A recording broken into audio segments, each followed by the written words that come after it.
Ranger Bill, warrior of the woodland. Ranger Bill, warrior of the woodland, struggling against extreme odds, traveling dangerous trails, fighting the many enemies of nature. This is the job of the guardian of the forest, Ranger Bill. Pouring rain, freezing cold, blistering heat, snow, floods, bears, rattlesnakes, mountain lions. Yes, all this in exchange for the satisfaction and pride of a job well done.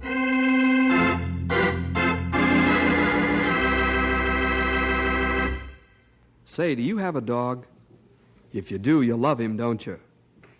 Well, this is the story of a great dog who lived on a ranch near Knotty Pine. His name was Bim. Bim's masters were Otto Jorgensen and his two sons, Eric and Paul. Now, Bim was a very unusual dog, yet he wasn't any different from your dog in lots of ways. His love and devotion to his masters were boundless. Bim is gone now. That great dog heart is still. Those who love his memory are gathered in the lobby of the newly built Memorial Clinic for Animals. All of the rangers are there, and Bill is the master of ceremonies for the dedication of this wonderful animal hospital. Let's join the crowd as they talk together. Quite a crowd of folks gathering here. Almost fill the lobby, they do. Bim, great dog. Have many friends. Well, I didn't realize so many people knew him. Yes, Bim was quite a dog, all right. This animal hospital is a fitting memorial to him. Oh, Bill, Otto's coming this way. Oh, guess he wants me to start. Bill, will you begin the ceremony, please? Why, sure, Otto. Folks, we're gathered here today to dedicate the Bim Memorial Clinic for Animals, a building that is more than brick and steel and concrete. This hospital is a memorial to a great dog that we all loved and whose memory we'll cherish for a long, long time.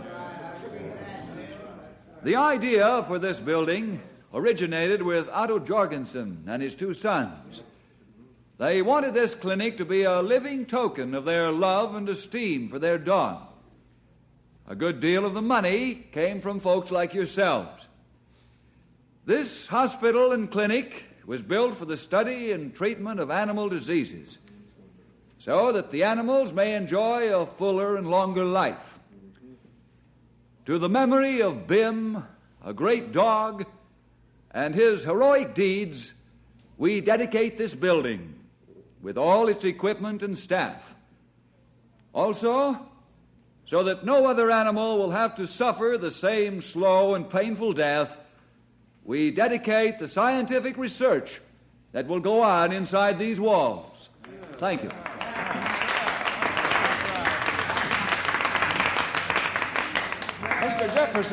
Mr. Jefferson, may I talk to you a minute? Why, sure.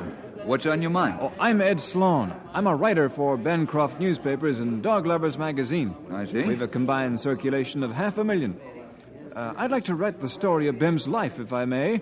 And I gather you're the one I ought to see. Well, I'm sorry, Mr. Sloan, but that's not within my authority. You'll have to talk to Otto Jorgensen and his two sons. Perhaps they'll help you. I understand. But I don't know Mr. Jorgensen. I'd be glad to introduce you. They're over on the other side of the lobby talking to some friends.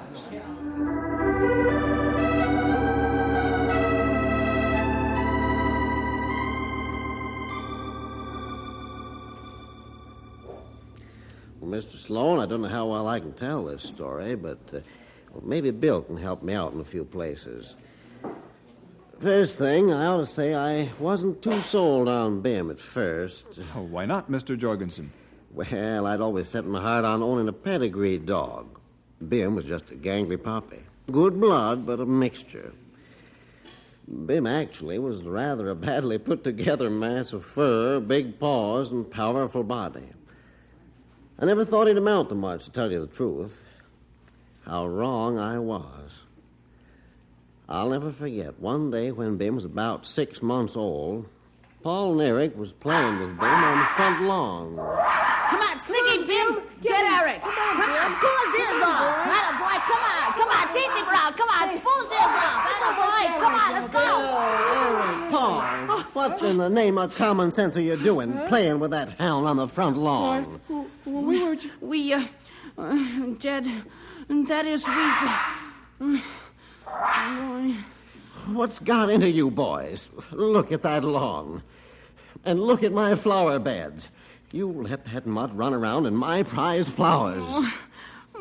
I'm sorry, Dad. It's our fault. Ever since you've had that pooch, things ain't been the same around here. Well, I'm going to get rid of him. Oh, no, Dad, please. Don't make us get rid of Bim.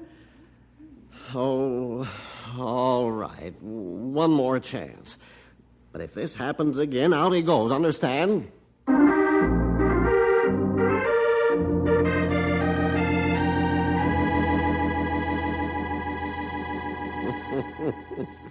I was very angry at the time, but I saw no reason to change my opinion about Bim. But as time went on, gradually he grew out of the awkward stage. At 9 months, he began to show signs of becoming a powerful dog who could run like the wind. I was pleased, but I still didn't think he'd be much more than a pet for the boys. And I really didn't intend to make good my threat of throwing him out. I knew it would break the boy's heart. He was their dog. Well, the first in a series of outstanding acts of bravery and heroism occurred when Bim was 10 months old. Eric and Paul got the habit of taking Bim out on the range with them every spare moment they could find. Let's see if we can find any more of those swell-colored rocks, Paul. Okay, that's a good idea, Eric. What kind of rocks did Dad call them? I don't know. Something like quartz. Yeah, that's it. Hey, let's head for that ridge over there, huh? Okay, I'll race you. All right. Come on, Skeeter. Dig in, boy. Let's go. Come on.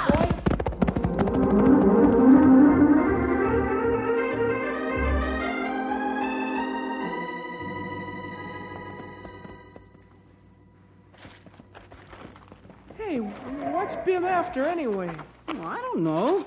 He's probably seen a rabbit. Hey, look at these rocks, Paul. Say, those are the nicest we've found yet. You know, Eric, the Lord sure made rocks beautiful, didn't he? And how? Hey, let's move this big rock over so we can get the smaller one out. Okay. Say when. Now. That's good enough. Now, let's get those... Don't move, Paul. That rattler will strike just as quick as we move a muscle. Yeah, you said it. Look at the size of him. Where did he come from? I don't know. He must have come out from behind the other big rock when we moved the smaller one. Eric, looks like we're going to have to stand here all day. That's better than getting bit. He hasn't coiled yet. Maybe he'll go away. Oh, yeah. He's crawling right at us. What'll we do?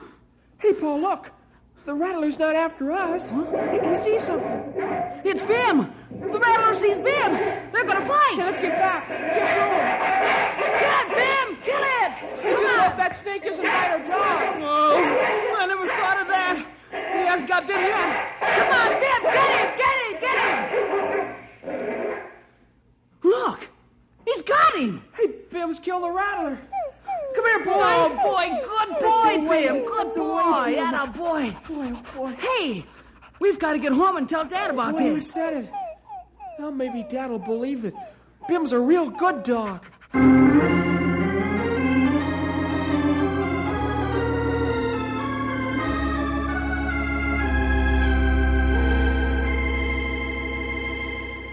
Well, when Eric and Paul came home with a big yarn about Bim killing a big rattlesnake, I didn't believe it. I just couldn't believe that Bim had the courage and fight in him to tackle and kill a live rattler. I was at the corral when the boys came in and told me this whopper. It's the truth, Dad. Bim did kill the rattler. Come on now, fellas. I wasn't born yesterday. How could Bim kill a big rattler? Especially one as big as you say it was. We can prove it, Dad. All right, how? We'll show him to you. We tied a rope to the rattler's tail and dragged him here. Well, this I gotta see. Come on over to the horse barn, Dad. The rattler's outside on the ground. Okay, let's go.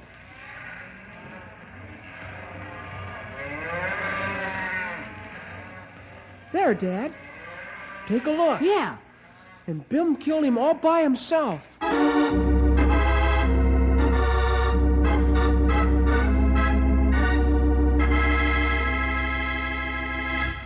Well, the boys had me where they wanted me. I examined the dead snake and could easily see where Bim's teeth had done their job right in back of the head. I was still pretty pig-headed about it all. I told the boys that Bim's killing the rattler was an isolated incident, and he'd probably never do one thing else that was worthwhile. You say that was the first big incident in Bim's life, Mr. Jorgensen? Yes, it was, Mr. Sloan. The second incident followed 6 months later. Winter was close by, and I'd sent Paul out to round up some wild cattle. By wild cattle, I mean the cattle that leave the herd and shift for themselves during the grazing season. Let's go up this canyon, Bim. Come on, boy. Yeah, there's a couple of wild ones, Bim. Let's get behind them and drive them out of there. Higher, higher, come on there. Come on, Skeeter. We can't let that maverick get away and freeze out here this winter. Higher, higher, higher, come on. Ah! Oh!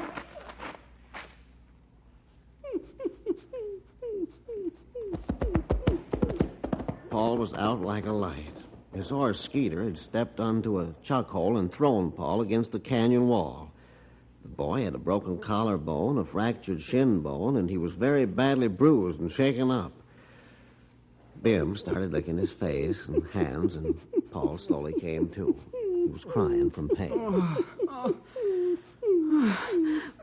Oh, shoulder. Bim, I'm hurt bad.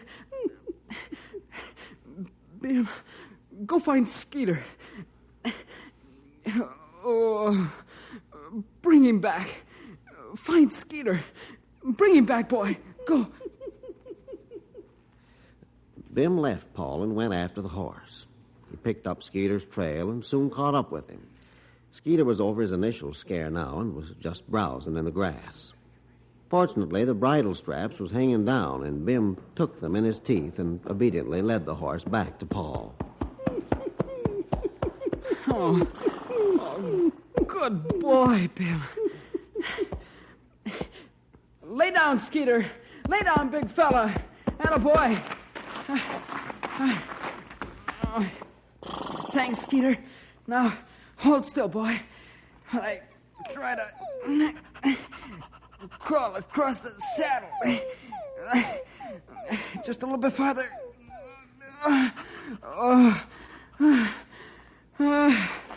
I made it. Up, Skeeter boy. Up. Oh!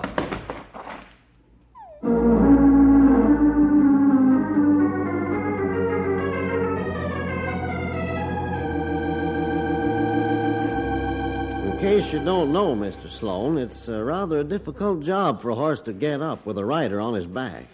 And Paul was in such pain that he didn't realize he wasn't balanced properly across the saddle. So when he told Skeeter to get up, Paul fell off. Back home, Eric and I began to get worried when Paul and Bim didn't show up for supper. Got to be about 9 o'clock. Then I decided to do something.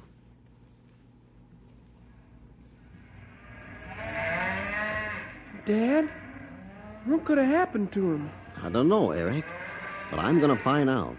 Well, I'm glad Bim's with him anyway. What good will Bim do if Paul's in serious trouble? Don't talk that way, Dad. Bim's real special when you need him. Sure, You'll sure, see. son. You saddle up the horses. I'm going to call Bill Jefferson.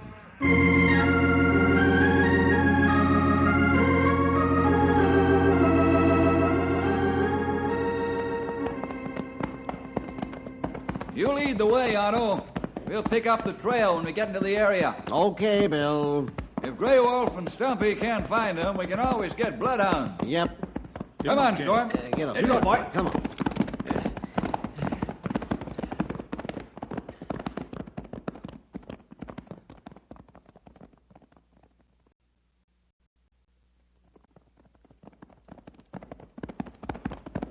Is there enough light to see the trail, fellas? Plenty light, Bill. Oh, boy. Trail very clear. Oh, boy. Come on, Matilda. Get him Come up, on, Jake. Art. Come on, boy. Come on, Storm. Get up. Let's go. Come on. Come on. Get up, boy.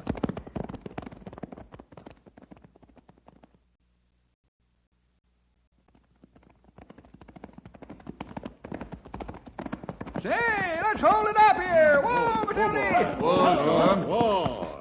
Well, the sign's kind of messed up here, isn't it? Can you make it out? Is this where they had the trouble? What's it say, Grey Wolf? This sign say horse and dog going to small canyon ahead. This sign say cattle, maybe half dozen head, come out of canyon. That fits. Paul and Ben was rounding up wild cattle. Now, over here, it says that horse come out again. And the dog come out. Did they go back, or were they chasing the cattle? Over here, Otto, Bill. What'd you find, Grey Wolf? See something different? Look here. Dog walk in front of horse. They go back in canyon. I say dog lead horse back into canyon. Well, I'll buy that, sonny. That means Paul and Bim are in that canyon, unless I missed my guess. You agree, Grey Wolf? Stumpy right. Then let's get into that canyon.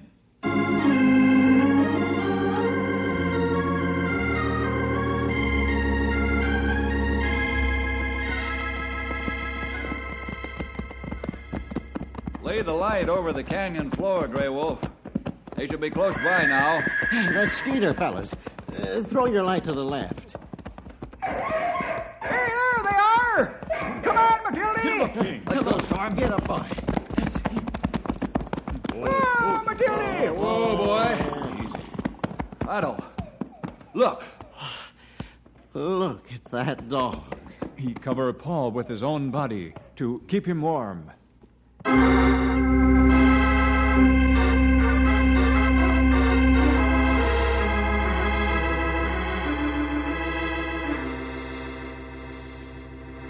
Afterward, Paul told us the whole story.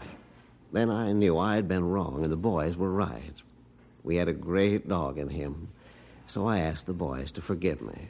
From that time on, Bim and the boys and I became an inseparable foursome. Then the day came when the catastrophe at Pearl Harbor plunged us into World War II, and the boys came to me with a request. Dad? Dad, we've been reading in the papers how the armed services need dogs. That's right, Dad, and, well, we'd like to send Bim. You want to send Bim to war? Sure. We're too young to enlist ourselves, so... And we want to do our part to help win the war. Are you absolutely sure you want to do this, boys? Yep. We thought about it a lot. You will realize, of course, that Bim might be killed in action. We've thought about that too, Dad, and... Yes? Well, a lot of soldiers might get killed, but then they might not, too. That's right. Bim's really tough, Dad. We're sure he'll take care of himself.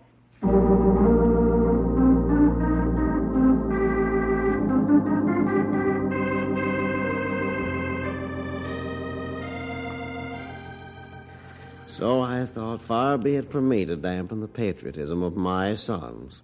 I was proud of both of them the next morning when we walked into the recruiting station for the Marine Corps in Knotty Pine. In no time at all, Bim was in the service of our country. We said goodbye to Bim, and I'm not ashamed to say that, just like the boys, tears was rolling down my cheeks. Bill, you take over the story from here, will you? I think you can tell about Bim's war record better than I can. All right, Otto. I sure appreciate your helping me, Mr. Jefferson. I don't want to leave a thing out of Bim's life. Well, it so happened, Mr. Sloan, that I was with the 3rd Marines in Bougainville, same as Bim. I got the story firsthand from the fellas that had Bim with them. It was pretty rough going. A company of the 1st Battalion was trying to flank the enemy, and they weren't having much success because they were pinned down by a Japanese machine gun nest set up in a pillbox, which the artillery just couldn't get. Captain, we won't move another inch until we knock out that pillbox. I'm well aware of that, Sergeant. Gotta be patient for a while. If we try to rush, we'll lose a lot of men. But, sir, it's the only way we'll ever get past them. The artillery and the mortar shells bounce off that thing like water off a duck's back. I know. That's why I've sent for Bim. Oh? Hey, Bim will get him out of there if anything will. And believe me, they'll think a screaming Mimi hit him if Bim ever gets into that pillbox. Hey, here comes the corporal now with Bim. Well, that's fine. Corporal Radowski reporting. Good, Corporal. Bim, how are you, boy? I hope this isn't too risky, sir. I wouldn't want Bim to get it.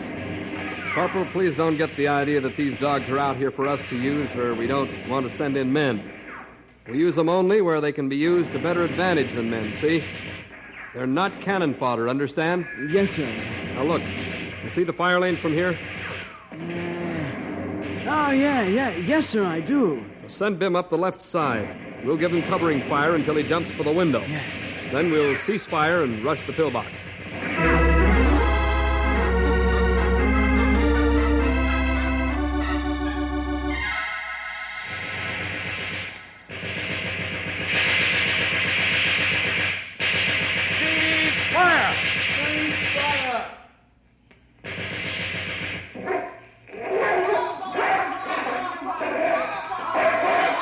Rush that pillbox and take it! All right,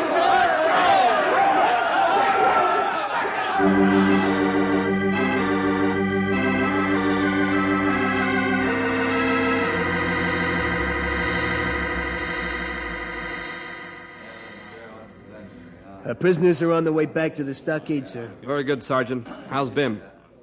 He's wounded, sir. What? Why didn't you tell me? Bim comes before the prisoners, don't you know that? Take it easy, sir. The doc's looking at him now. The wound isn't bad, sir. He got knifed in the leg. Not bad. Oh, okay. It's fine. In the leg, huh? Yes, sir. We'll see that he's carried to the rear on a stretcher. That's an order, Sergeant. Yes, sir. It'll be done, sir. Even if I have to carry him myself.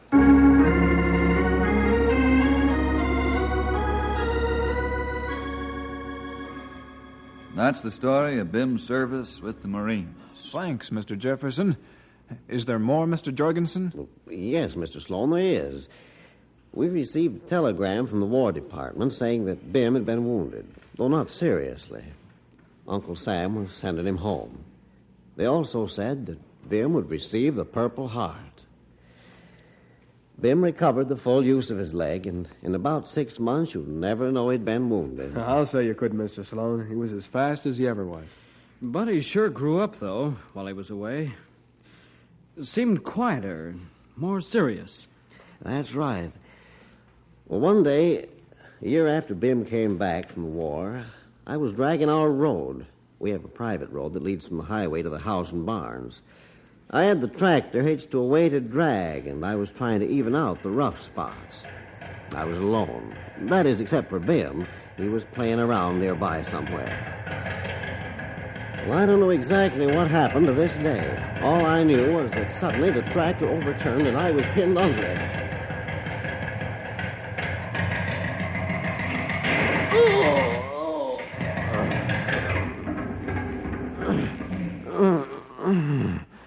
Bim, help me. Bim, dig me out of here, will you? Good boy, Bim. That's right. Under my face first, so I can breathe easier. That's right. Under my body. Now see if I can... Yeah, that's it. Good boy. I'm almost clear. That's all right. You can scratch me if you want to. That's it. I'm coming out. And you mean to tell me that your dog dug you right out from under that tractor? Yes, Mr. Sloan. Amazing as it sounds, he not only dug the ground out from under my face so I could breathe, but he dug the ground out from under my chest and body. Enough for me to crawl painfully out, broken back and all. That sounds unbelievable. All of it was in the local newspapers. What a dog he must have been. Would you care to tell me how he died? Yes. About a year ago, we noticed that Bim was beginning to fail. Not too quickly at first, but noticeably. We took him to Dr. Crawford, a veterinarian here in Knotty Pine. Dr. Crawford examined him and said that Bim had a malignant tumor. And there wasn't anything we could do to save him.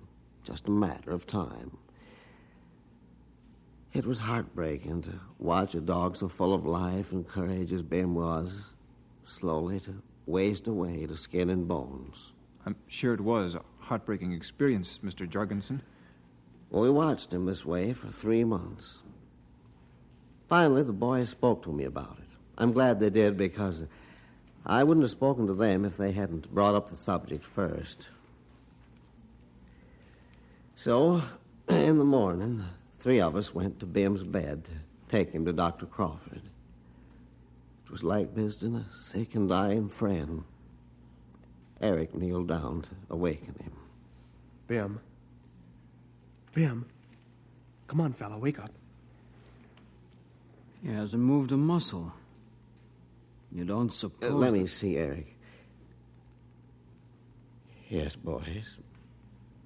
Bim's dead.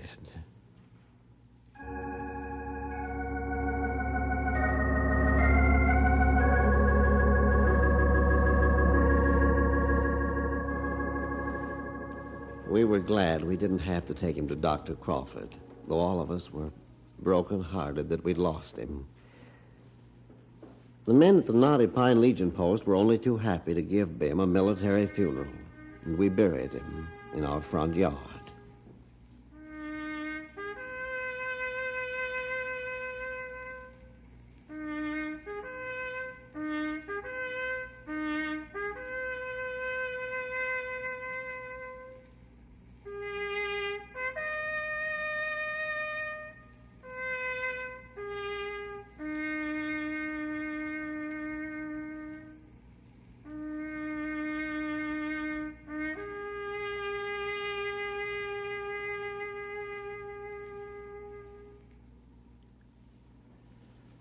I make no bones about saying that I cried like a baby.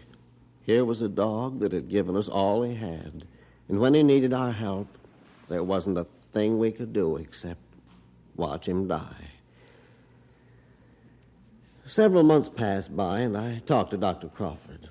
I offered to contribute a sum of money for an animal clinic and hospital if he would head it up. He agreed. Dr. Crawford and the local newspapers let the story out, and many, I should say a host, of Bim's friends and those who love dogs gave to the fund.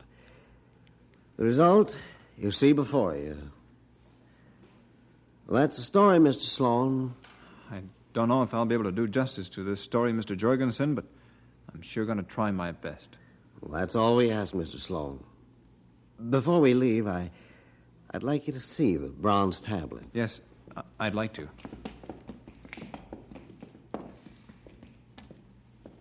Read it, will you, Bill?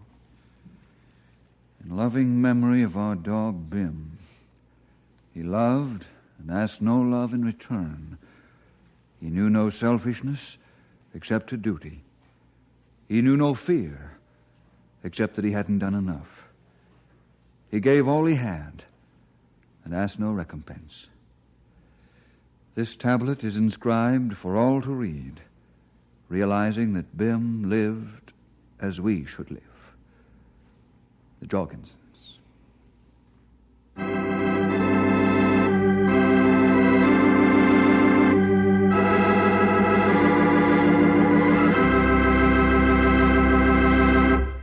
Boys and girls, the story you have heard is fictional, of course, so far as there actually being a dog named Bim is concerned.